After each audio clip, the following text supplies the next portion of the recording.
So first I'd like to talk about pass by reference and pass by value. Little something I looked up and kind of found. They decided to call the location of an object a reference in Java. When we pass the value of an object, we're passing the reference to it. This can be confusing to a lot of people, especially people from other coding languages. The confusion has to do with the issue that the fact that different people have different definitions of the term reference. People coming from a C++ background assume that reference must mean what it meant in C++, which is different from Java. People from a C background assume reference must be the same as pointer in their language, and this is similar with other languages as well. But in Java, it doesn't mean that. It's just a reference. We're calling to it. Think of it like when we ask someone for their phone number. We don't ask them for their phone physically. We ask them for an ID, their phone number, that is tied to that phone. Similar with Java. Next, I'll go over. Here we can see the code. We can see an if statement being used, which compares two results. In this case, it compares the player plus the user input versus the alien. The comparison being if the combination of the first two are greater than or equal to the latter. You could have different comparisons and even have multiple comparisons involved in this if statement.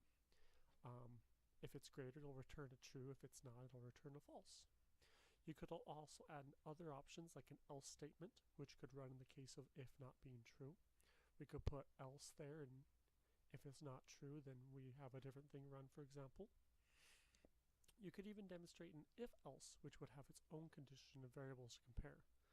The if-else statement could have multiple if-elses, and even in with an over-else statement to run in the case of none of them being true. Lastly, we have the switch statement, which is sort of like a fancy if-else. The switch has cases, which are like our if-else, but must end with a break to run properly.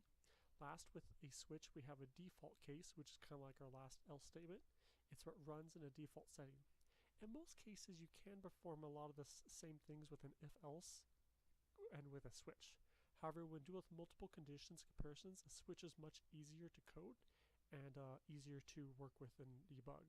So the switch is highly favored in that fact.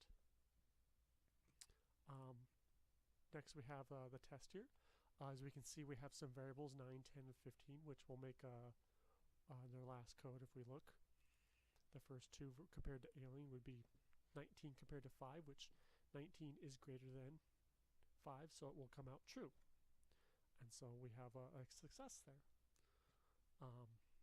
Just want to thank you and appreciate your time.